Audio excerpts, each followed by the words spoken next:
Son las 9:05 de la mañana y estamos en Enfoque de los Sábados. Vamos a hablar sobre la actualidad parlamentaria. Fundamentalmente tenemos una serie de sucesos y de incidentes y a su vez de soluciones y perspectivas que nos llevan a imaginar, en fin, que estamos viviendo un cambio sustantivo, o por lo menos pasos decisivos que van a configurar de algún modo la acción parlamentaria en el futuro, influyéndola positivamente. Para ello hemos invitado a un conjunto de dirigentes y representantes parlamentarios que a su vez corresponden a determinados partidos o agrupaciones. Está con nosotros Juan Cheput, congresista de PPK, del Partido Popular; Jorge del Castillo, congresista del APRA; Maritza García, que está por incorporarse, vocera de Congresistas por el Cambio; Pedro Lachea, vocero y congresista de Acción Republicana; y por teléfono también el congresista Carlos Tubino, vocero y congresista de Fuerza Popular. Señores, bienvenidos, muchas gracias por estar con nosotros. Muy buenos días. Vamos a empezar con justamente con Carlos Tubino, que está por embarcarse y que amablemente nos atiende antes de tener que cumplir otras misiones. Muy buenos días, congresista Carlos Tubino. Sí, muy buenos días, Raúl, y muy buenos días a los congresistas que están en el panel. Si uno se atiene a todo lo que se ha dicho a lo largo de estos últimos 15 días con respecto al Congreso, uno comprende que efectivamente la ciudadanía tiene razón de estar preocupada sobre el rumbo de las cosas, pero a su vez también mirar con cierta esperanza que efectivamente, por lo pronto, hay una diferenciación de agrupaciones políticas. Existe al mismo tiempo un ámbito de reexamen y de análisis propiamente crítico de lo que se viene haciendo, y eso también significa que en el fondo estamos entrando a una cierta relativa racionalidad. Todo esto son perspectivas fundamentales en el conjunto de los temas enormes que tenemos con respecto al Estado, la justicia, las relaciones de los partidos políticos, las reacciones populares, el anhelo de que tengamos gobiernos municipales adecuados. Es decir, al parecer, pese a que existe la impresión de turbamulta, tenemos al mismo tiempo, o no, pasos significativos que pueden ser alentadores. Me gustaría que sobre todo nos lo dijera en relación con el Congreso y sus relaciones internas. Bienvenido. Sí, mira, Raúl, nosotros en Fuerza Popular efectivamente hemos hecho todo un análisis retrospectivo de todo lo que ha sucedido en estos casi 2 años y medio, y lógicamente reconocemos que tenemos que enmendar errores, buscar más consenso, estamos de acuerdo. Nosotros lo que hemos visto, sobre todo en esta semana, algo totalmente innecesario a nuestro punto de vista, porque lo dijimos a los 5 vientos de que nosotros no nos oponíamos a la creación de nuevas bancadas. Sin embargo, decíamos que había que hacer las cosas de forma correcta. Hemos detectado a lo largo de toda esta reestructuración en el Congreso 8 infracciones al reglamento del Congreso. Yo creo que no era necesario, se podría haber hecho en una forma mucho más armónica de lo que al final se hizo. Por otro lado, sí preocupa la fragmentación. La fragmentación en los congresos nunca ha sido una buena receta. Por otro lado, sí, he escuchado lo que acabas de mencionar. Bueno, porque o es fragmentación o es sinceramiento, en realidad, finalmente. Bueno, pero es una fragmentación con grupos muy pequeños, y al final eso tampoco es algo que deberíamos considerar que es la mejor posición. Y no se hizo el ejercicio que nos pedía el Tribunal Constitucional de diferenciar, y con un ejercicio de doctrina que podría haberse hecho bien entre qué es transfugismo, que lo describe bien la sentencia del Tribunal Constitucional, y lo que es una incidencia de conciencia. Entonces, eso no se ha hecho, se ha dejado una puerta abierta. Vamos a ver hacia el futuro los resultados que esto puede tener, puede ser negativo, como se ha visto en otros congresos del mundo inclusive. Entonces, este es un tema de reflexión. Nosotros estamos en el camino de querer concertar, y ayer ha sido el mejor ejemplo de eso. Ayer se logró sacar adelante esta ley tan importante de la Junta Nacional de Justicia, pero se hizo en base a consenso, se hizo un trabajo muy profesional y al final hemos logrado sacarle y ponerle al frente del presidente de la República para que la promulgue una excelente ley que va a mejorar la justicia que tanto nos preocupa a todos los peruanos. Y con respecto a su propio partido, a su propia agrupación, ¿cuán preocupante y alarmante es la situación interna? No es como algunas personas se imaginan.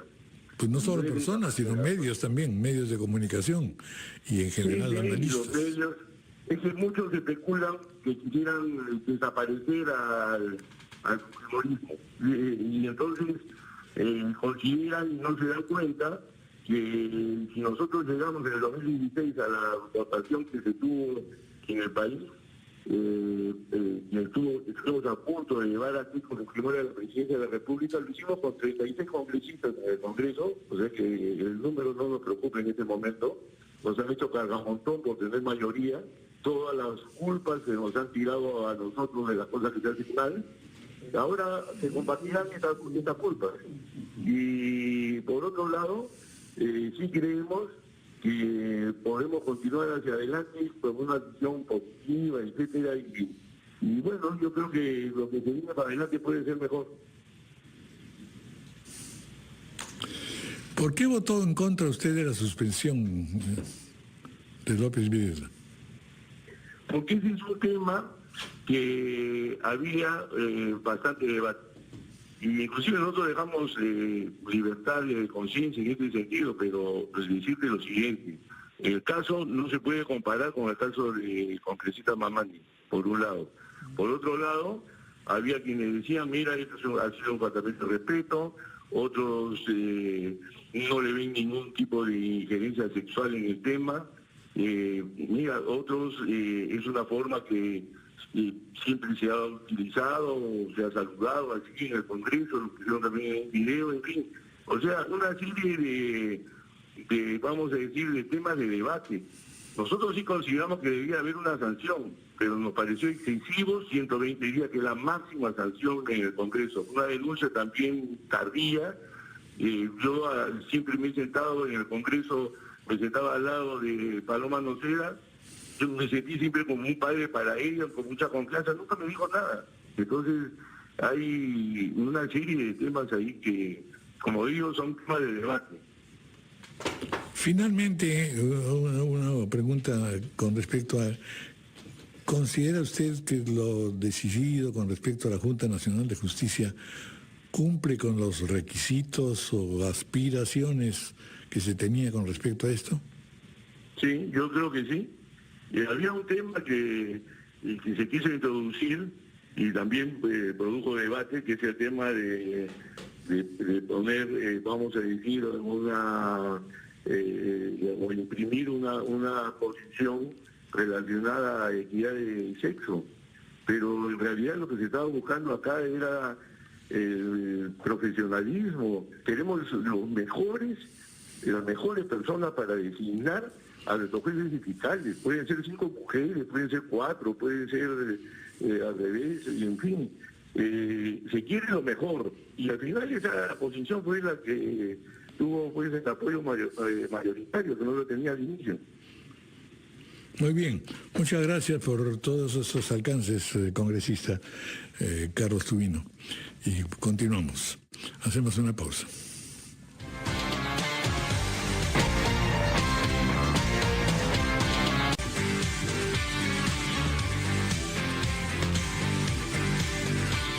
Continuamos con Enfoque de los Sábados. Ya se suma al cónclave, pues Maritza García, vocera y congresista de Cambio 21. Bienvenida, gracias por estar con nosotros también. Si uno lo mira, digamos, desde la perspectiva de la sucesión de noticias que han venido dándose a propósito de estos cambios en el Congreso, la sucesión de noticias que han venido dándose a propósito de estos cambios en el Congreso, tanto en el Congreso como en el Poder Judicial, La población en realidad está un poco a la deriva entre una preocupación de decir las cosas se van complicando al extremo de que no sabemos a dónde vamos ni hacia dónde vamos, o quienes sostienen que en realidad estamos en un proceso de adecuación ante circunstancias muy concretas que son terminación o culminación de un gobierno transitorio y en segundo lugar sentar las bases primordiales para un quehacer político, parlamentario y democrático frente a la futura o novísima administración que se viene. En otras palabras, al desorden o la sensación de desgobierno sucede ahora la idea de una multiplicidad creativa, por así decirlo, pero laboriosa al mismo tiempo, que todavía no descubre líneas matrices. Ese es un poco el sentido de la conversación de hoy día, como lo señalaba, es decir, ¿qué cosa vemos de positivo o hacia dónde va el Congreso en este momento?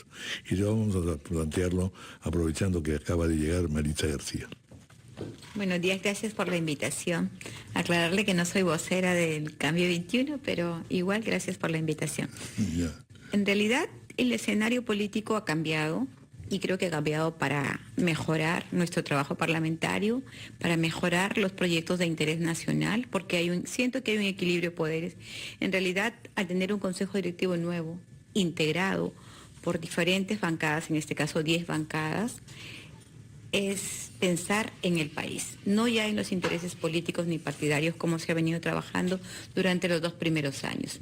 Y hemos visto ayer una prueba más de que en realidad estamos equilibrados en el Congreso porque se han puesto sanciones que considero justas y que aquellas personas que han tenido interés de blindar hoy no lo van a poder hacer. Y eso es importante para el país porque eso sube la imagen del Congreso de la República, que en otras oportunidades hemos estado pues en aprobación casi cero. Yo tengo que resaltar que este ha sido un trabajo arduo y que se ha logrado el objetivo. El objetivo era equilibrar los poderes a la interna. Y en segundo lugar, el tema de la Junta Nacional, que era una necesidad urgente porque el plazo vence el 31 de marzo para que se pueda instalar la Junta y aprobar a quienes postulen, ¿no? Seleccionar a quienes postulen para conformar la Junta Nacional de Justicia. Sí. Ahora, usted encuentra entonces que efectivamente es un progreso, que entramos a una fase más constructiva por lo menos. Sí, es un progreso, entramos a una fase más constructiva, menos obstruccionista, con mucha voluntad de trabajo, que es lo que desde un inicio hemos querido. Lamentablemente la fuerza mayoritaria estuvo cegada de poder, pero hoy creo que han reflexionado y van a seguir reflexionando por el bien del país.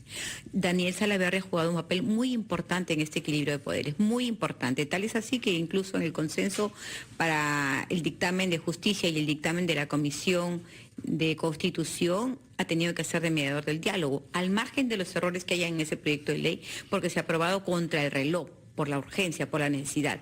Pero al margen de esos problemas hay que resaltar la labor.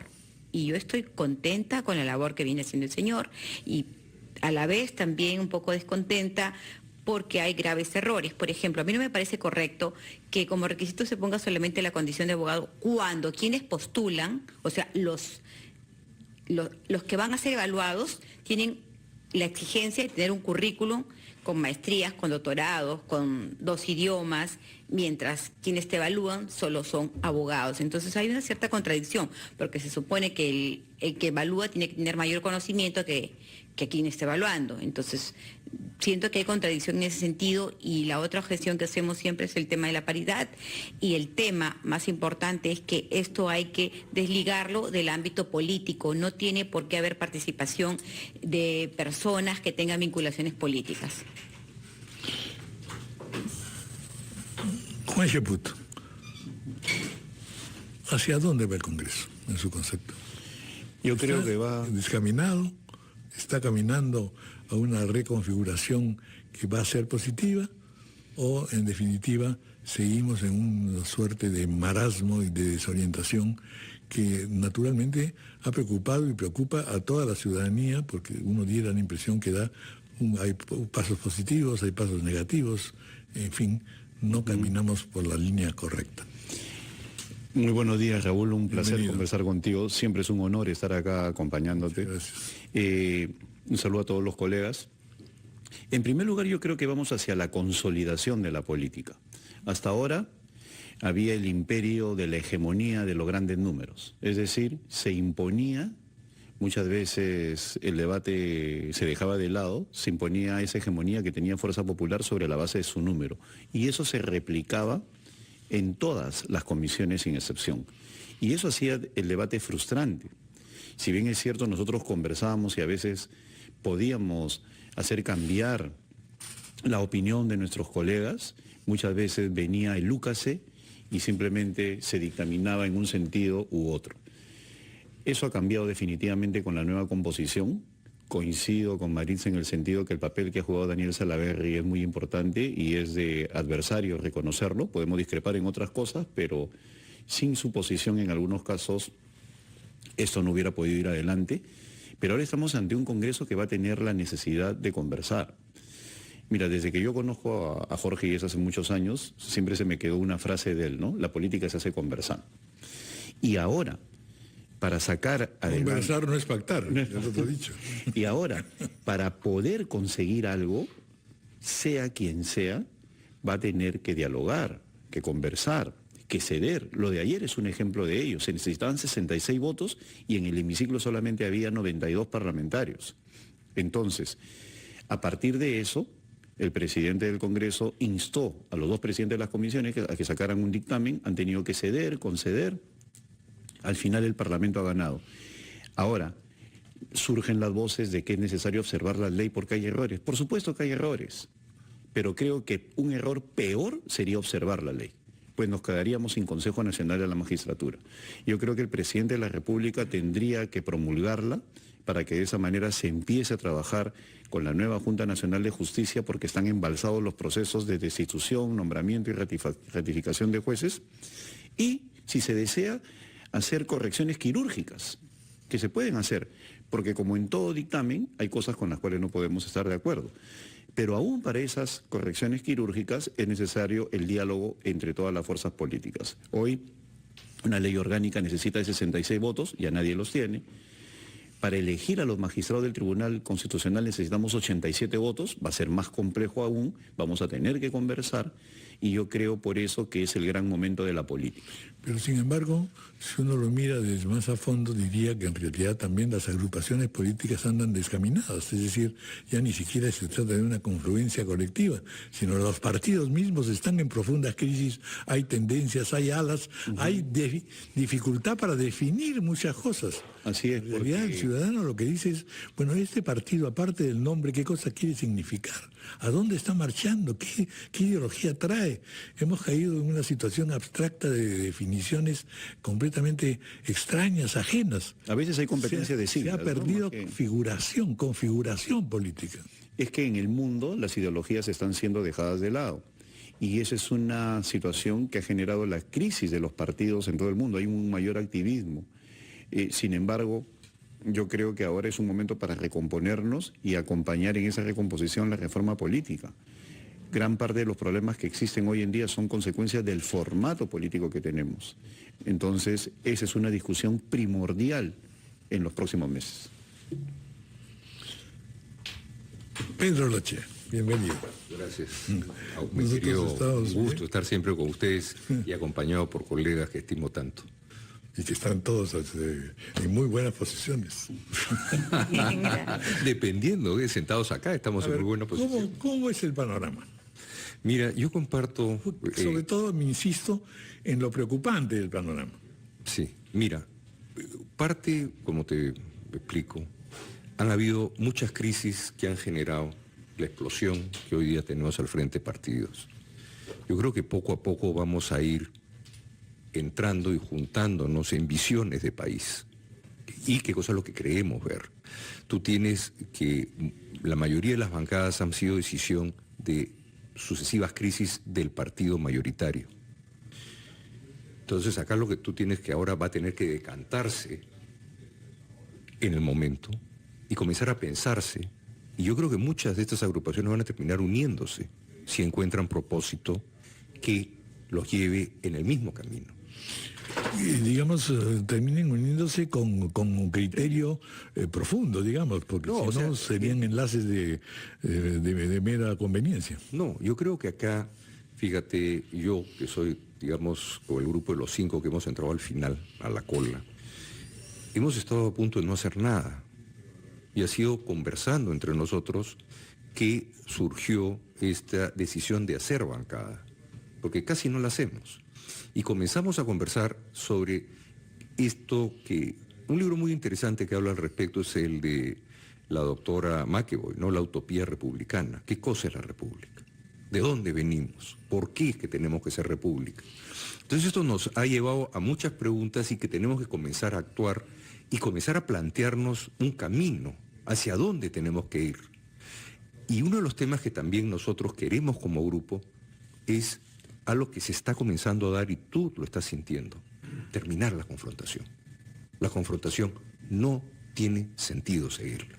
Hay tantos problemas en el país que tenemos que comenzar a buscar un camino, así como el APRA diseñó el suyo, y sobre una lógica, sobre una visión país, salir adelante.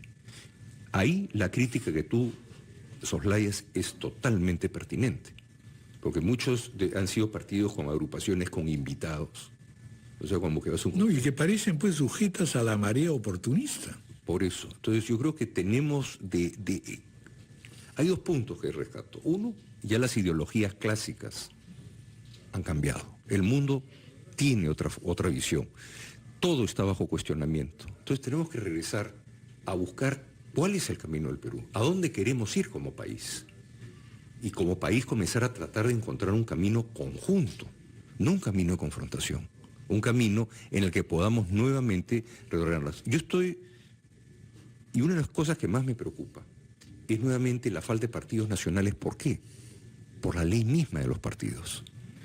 Cuando tú tienes la obligación de tener un partido nacional para ir a una elección, al final no tienes más de 2 o 3 partidos. Entonces ya estás en un ejercicio de concertación para lograr armar una propuesta nacional. Las propuestas regionales han fracturado la política peruana.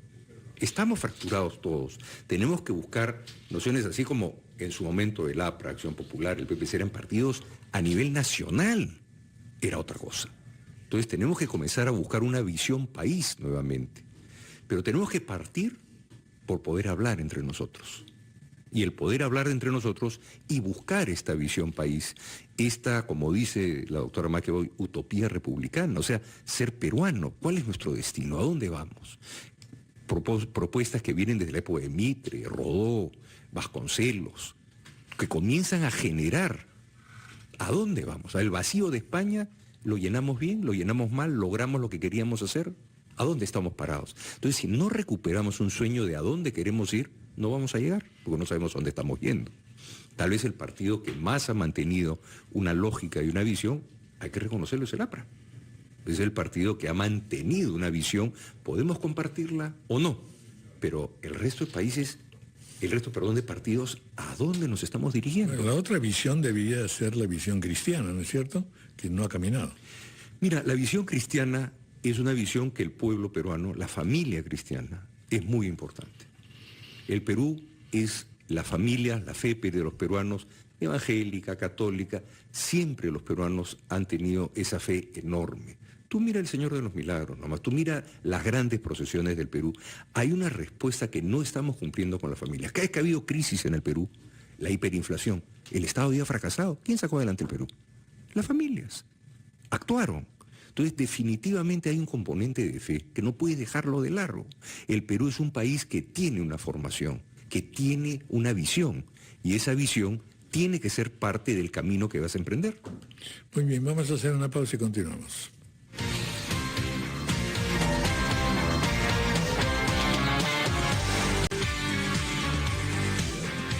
Continuamos con Enfoque de los Sábados y es el turno ahora de don Jorge del Castillo. Bienvenido. Sí, muchas gracias. Un saludo a todos ustedes. Bueno, se presenta una gran oportunidad para el Congreso. Ha habido una especie pues de implosión, ¿no? Un Big Bang se ha dado adentro. Y que ha tenido una fortísima repercusión en la sociedad. La gente ha sentido por primera vez diciendo, bueno, ¿a qué les está pasando? ¿A dónde diablos estamos yendo? Estamos saliendo de una posición hegemónica, como se ha comentado, que inclusive desalentaba iniciativas. Porque ¿por qué voy a trabajar esto si esto no me lo van a pasar nunca? Jamás va a tener una prioridad. Entonces, ese abuso de poder ha traído como consecuencia este reequilibrio, que ahora se expresa en una atomización, 11 grupos, es verdad. Pero no es menos cierto lo que dice Pedro, en el sentido de que se van a producir uniones, fusiones, y quizás no formales, sino de coincidencias, de encuentro, ¿no? Juan ha dicho también otra verdad, esto obliga a conversar, a pactar, ¿no? A tomar acuerdos, a hacer política en el fondo. O sea, creo que se presenta una oportunidad de que la política de verdad regrese al Congreso. Ojalá lo haga. Y cuando digo la política de verdad, la quiero entender como el arte de lo viable, de lo conversable, de lo tratable, de lo transigible, ¿no? Por ejemplo, el arte de la aproximación, saber lo que siente y piensa la gente. Así ¿no? es, y la conversación, y sentir en la piel lo que quiere la gente de la calle también, que es un insumo para la toma de decisiones. Y la prueba ha sido ayer cómo se tuvo que ir a una votación trunca un día y al día siguiente o a los 2 días entramos y en una solución. Si es que yo lo veo esto como el retorno, vamos a decir, una opción, todavía no está, una opción de retorno de una mejor política al Congreso de la República, que tiene que tener 2 ingredientes, Raúl.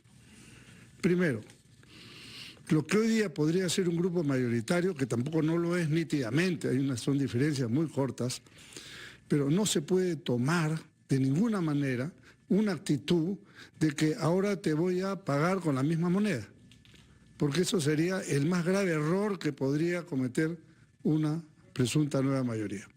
O sea, si el fujimorismo se portó así, nosotros no nos vamos a portar igual. Creo que hay que, más bien, demostrar que la democracia está por encima de esas cosas. Y segundo, que me parece una consecuencia que ojalá se dé, es que el gobierno central también dé una vuelta de tuerca en esta actitud. Y que entienda que si el Congreso da un giro, no es para aprovecharse oportunistamente de una situación, sino es para entablar mejores niveles de diálogo ejecutivo-legislativo. Ojalá no quede en saco roto estas reflexiones que estamos haciendo todos para poder hacer un mejor gobierno. Porque el buen gobierno que sea ahora va a depender del gobierno futuro. Una frustración hoy puede traer, sabe Dios, lo más incierto del mundo, el 2021, que sería una desgracia para el país. Entonces, bueno, yo abrigo esa esperanza. Obviamente los partidos tenemos que hacer lo nuestro, el APRE está en ese camino, bueno, y espero que lo logremos. Se aduce que estamos en una época en que los partidos tienden a desaparecer, o en fin, su existencia es muy difícil. ¿Cómo se puede hacer? Y lo curioso, además, que pese a eso, se ha mencionado como el APRA, que un ejemplo de que, en fin, mantiene unidad, por lo menos, de criterio en algunas cosas, ¿no es cierto? Es decir, en otras palabras, la formulación de políticas y de cuerpos o de grupos o de asociaciones políticas también tiene que conocer otras modalidades. Ya entra ahí desde lo digital hasta, en fin, todo este tremendo desfile de opiniones que son todas reflejo de la necesidad enorme de sentarse a trabajar con la base, de escuchar a la base mañana, tarde y noche. Sí. Es impresionante, en realidad lo que uno ve viendo, digamos, todos los mensajes en computación es una cosa que dice, pero Dios mío, realmente... Por supuesto hay cosas descabelladas, pero hay unas ideas que son completamente gráficas y nos dicen qué es lo que está pasando. En otras palabras, modernidad, actualidad, capacidad de darse cuenta que en realidad, más que partidos políticos, lo que se necesita es aproximarse a tendencias que están refiriéndose, que están produciéndose en la sociedad, independientemente de los partidos. Ya, pero en defensa de los partidos tengo que decir lo siguiente. Los partidos políticos son los que permiten tener una visión holística del Perú. Los grupos fraccionados llámese sindicatos, el Frente de Defensa de los allá o los, los inquilinos de Piñonate, cada uno tiene su visión propia, completamente sesgada a su interés directo. El partido político tiene el deber, ¿no?, de tener una visión global del Perú. ¿Qué piensa el partido X respecto a la agricultura, la inversión extranjera, la industrialización, la pesca, la política exterior? Esa es la diferencia entre un partido nacional y otros partidos que pueden estar en proceso o movimientos regionales. Pedro critica con razón esta atomización hecha a nivel de regionalización. Entonces, suena muy bien, claro, es muy democrático. Todo el mundo que levante la mano y pida la palabra. Pero en ese manemango nadie se entiende. Absolutamente nadie se entiende. Y si eso lo acompañas de elementos de corrupción, es gravísimo. Entonces, yo creo que hay que más bien impulsar. El partido tiene el deber de tener, como se dice, una visión de Estado y trascender a esa visión. No quedarse solamente en la política menuda del día a día, que es parte de la jugada de todos los días, sin duda. Pero si tú no tienes objetivos nacionales e inclusive internacionales, pues no sabes tu hoja de ruta, ¿no? Esa es la diferencia. Bueno, el tiempo nos gana, entonces solamente me instan a que les pregunte específicamente qué destino le dan ustedes a la Junta Nacional de la Magistratura, al Consejo Nacional de la Magistratura. Bueno, en mi opinión, Marisa García. necesita con carácter de urgencia varias modificaciones, pero al margen de eso, como lo dijo Juan Cheput, el tiempo nos gana, tienen que empezar a trabajar. Hoy tienen el privilegio de poder elegir sin estar debidamente reglamentada la Junta Nacional de Justicia, porque hay ciertos vacíos, como le dije anteriormente. No me parece lógico que quienes postulan para la Junta Nacional tengan sencillamente título de abogado, y a quienes van a evaluar, que son a los aspirantes a magistrados, tengan necesariamente que haber tenido un doctorado, una maestría, un PhD, varios idiomas. Entonces, como que no le hallo lógica, y yo espero que hagamos las reformas necesarias para que podamos funcionar no con un CNM como el que teníamos, sino una Junta Nacional alejada de la política, distante de la política, donde haya transparencia, donde haya objetividad, donde haya principios, donde haya probidad, donde haya magistrados de ese nivel, no como lo que hemos tenido, porque si no, la justicia, así como le hemos venido aplicando, no es justicia. O sea, hemos tenido muchas arbitrariedades y barbaridades, como por ejemplo, mucho recuerdo es el caso de Inostroza con la niña de violación. ¿Pero qué quieres, la absolución o que le bajen la pena? O sea, eso no podemos tener al frente de una Junta Nacional de Justicia o de un Poder Judicial o de un Ministerio Público. Entonces, para mí es lamentable, pero el reloj nos ganaba, la hora nos ganó, y creo que eso ha sido la prioridad por la cual el día de ayer, sin mayores reclamos, se ha aprobado esta Junta Nacional de Justicia. Juan Cheput. Hay que ver todo esto con un sentido positivo. Yo creo que el peor error es que se ve el vaso medio vacío en lugar del vaso medio lleno. Y señalo esto, don Raúl, porque el día de ayer, horas después del debate, ya habían grupos de abogados que decían que eso estaba mal, que no servía para nada, etcétera, etcétera. Con todo el respeto que se merecen ellos, yo les diría que en una circunstancia como esta de presión del Ejecutivo y de necesidad pública, porque si no hay Consejo Nacional de la Magistratura es porque hubo una gran crisis de corrupción, eso tenemos que recordarlo, y el Congreso destituyó a todos los miembros del Consejo. Hemos sacado un producto como consecuencia del diálogo político. Que existen vacíos y errores, los hay, pero insisto, si el presidente no promulga, sería un gravísimo error. El gobierno siempre tiene la posibilidad, y los propios parlamentarios, de hacer correcciones al texto que son menores. Hay un tema de paridad que puede discutirse, hay un tema de militancia política que puede derogarse, puede, ¿no?, que en cierta medida hay una discrepancia entre la licencia al partido político y lo que dice la ley de la Corte Suprema de Justicia. Es decir, hay algunas cuestiones que pueden llamar a debate. Pero lo peor sería no promulgarlo. Nosotros necesitamos que a partir de la promulgación del señor presidente se empiece a trabajar con la Junta Nacional de Justicia y luego entrar en el mundo de las correcciones quirúrgicas. Y para eso los partidos están preparando una agenda de reformas que presentaremos en algún momento, pues yo creo que el Congreso también tiene la oportunidad no solo de convertirse en la conciencia crítica del Ejecutivo, sino también de plantear reformas alternas. Y como bien señalaba Jorge, tiene que haber un cambio de actitud en el Poder Ejecutivo también. Lo más fácil en política, don Raúl, es pelearse. Es facilísimo. Lo más fácil todavía es insultarse. Insultarse, así es un estadio superior, ¿no? Inferior. Entonces, creo yo que lo político, lo que corresponde ahora es dialogar en torno a una agenda legislativa que recoja los planteamientos del Ejecutivo y de los propios partidos, y esa es una brillante oportunidad para que el Perú empiece a dibujarse mejor de cara al Bicentenario.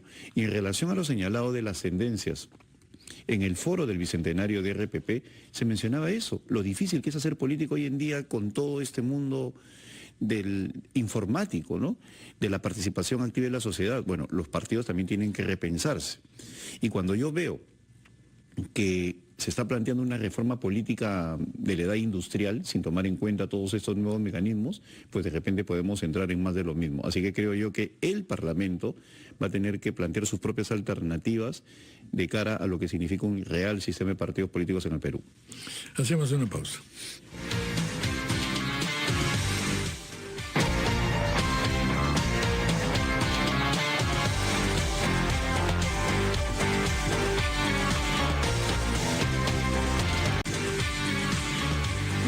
Continuamos en el tramo final del programa, escuchando a Pedro Lachá. Gracias. Bueno, yo creo que los puntos estamos coincidiendo todos. Tener un instrumento es importantísimo, no puede haber un vacío. No puede haber un vacío, hoy día se necesita llenar. Lo bueno es enemigo de lo perfecto. Yo creo que podemos trabajarlo en el camino. Hay temas que vamos a ponernos de acuerdo, porque esta es la piedra fundamental que le da estabilidad al país. El político es un animal de paso. Y lo es... Es un ave de paso. Un ave de paso. Suena menos duro, digamos. Ya, perfecto. Es un ave de paso. Y como ave de paso, tiene que estar sujeto a un marco, que el marco sea el que domine a la política. O sea, a obligarse, como cualquier persona, a cumplir con la ley. Habían pues estos famosos libros, La Constitución, de Pardo y Aliaga, que se reía bastante del tema, que al final del día el judicial era un instrumento del Ejecutivo. Tiene que haber un judicial que sea garantía para todos, que la justicia es justicia para el que está en el gobierno como para el ciudadano. Entonces, esa es la ilusión que hay, y esa es una ilusión que viene desde la República, de la fundación de la República, la imparcialidad de la ley, la justicia para todo el mundo. Entonces yo creo que se ha dado el primer paso y el Perú ha sobrevivido. Eso es algo que es muy positivo. Cada vez que ha habido un gobierno con Congreso de signo contrario, ha habido golpe de Estado. Revísalo en la historia. Esta es la primera vez que no ha habido un golpe de Estado y estamos saliendo con una reforma importantísima, que es de uno de los 3 poderes del Estado y el poder del Estado que es el más institucional. Entonces yo creo que estamos caminando bien. Las preocupaciones, si tú escuchas a Maritza, a Jorge, a Juan, estamos en la misma línea. Y yo creo que el Ejecutivo va a tener la sensibilidad de escuchar y darse cuenta de que podemos mejorarlo aún mucho más en la garantía de que este poder sea esa ilusión que tienen todos los peruanos. Un poder judicial que... ¿Cómo escucha el Parlamento al pueblo peruano? Mira, yo creo que... ¿Cuál es el nivel de recepción de todo lo que pasa? Yo creo que, te lo voy a decir, Raúl, yo he sido ministro y he sido congresista. La sensación del pueblo es, necesitan cosas. Y no se entiende claramente que el Congreso no puede darlas. Es el Ejecutivo el que trabaja. Nosotros podemos rescatar la necesidad y plasmarla en una ley. Pero la producción legal del Congreso está hoy día en 3.600 leyes. Pero los congresistas reciben a medio mundo, parece que fueran efectivamente los bienhechores totales. Claro, pero ojo, el congresista tiene un rol que también es muy importante, como es el ir a fiscalizar. Nosotros somos los que tenemos que ver quién le da la plata al Estado peruano, el ciudadano. Nos da la plata y nosotros la tenemos. Y el Ejecutivo nos dice cómo pretende gastarla porque tiene derecho a ello, es el presupuesto. Entonces nosotros tenemos el segundo rol para ver si el Ejecutivo ha hecho bien su tarea. O sea, la labor del parlamentario, a la vez que está en el Congreso dando los marcos de corrección para que el Ejecutivo pueda trabajar mejor, o los errores que ha habido corregirlos, como es en este caso, pero también tenemos que ver la correcta aplicación de los dineros. Es una tarea muy, muy importante que el congresista, que a veces la población, como no cumple el Ejecutivo, busca al Legislativo para lo que no le es propio. Y hay una confusión de roles. Pero yo creo que ahí hay una tarea pendiente, legislar menos, fiscalizar más. Yo creo que ahí tenemos que trabajar un poco más y eso va a ser interesante.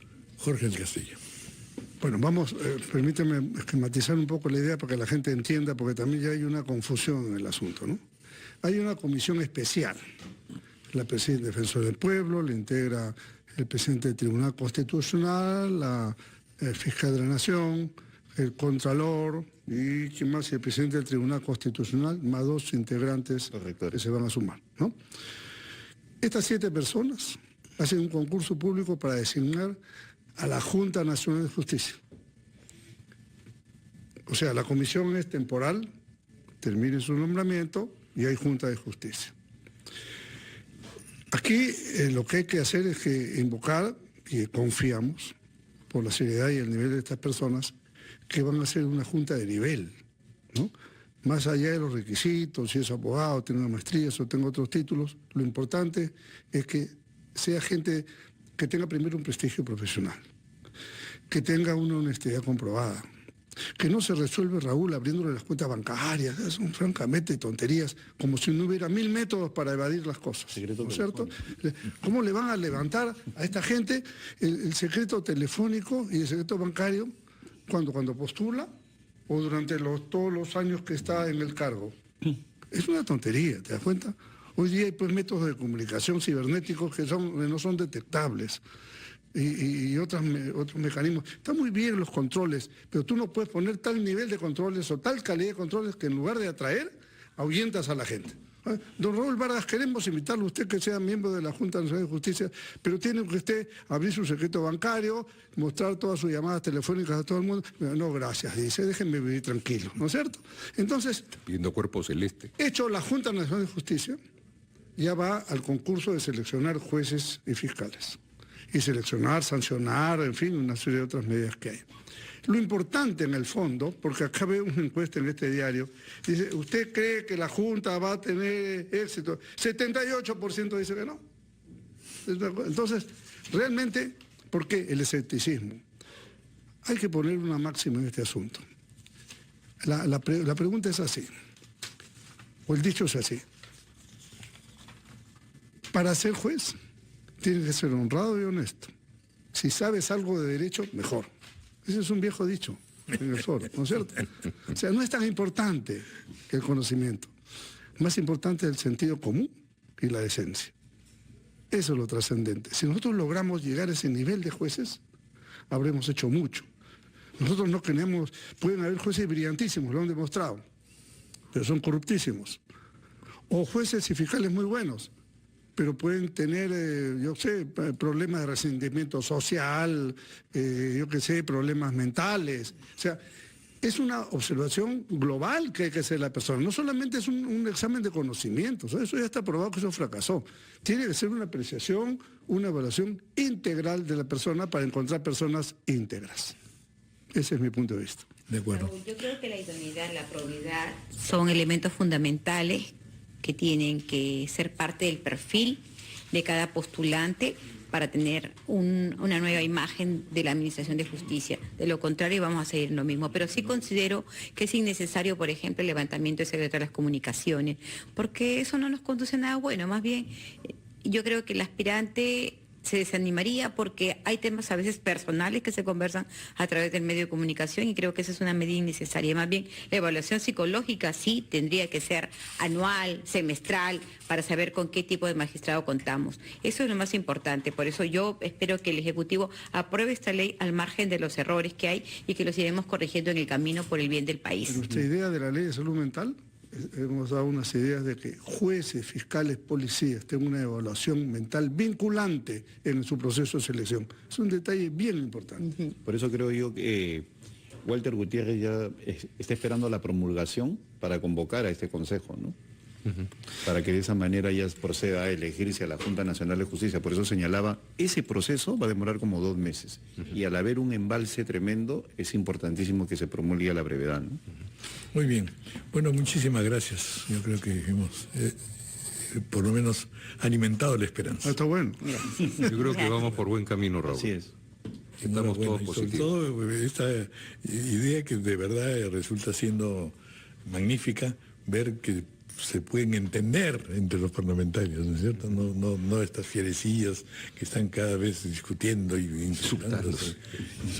En fin. Si hubiera sido desde un principio hubiéramos avanzado muchísimo. Es verdad. Nunca es tarde, sí. Muy bien, muchas gracias. Me dicen que tenemos que Gracias a ti, terminar. Raúl, y gracias a los También que debo decir que gane la U. Tengo que decir.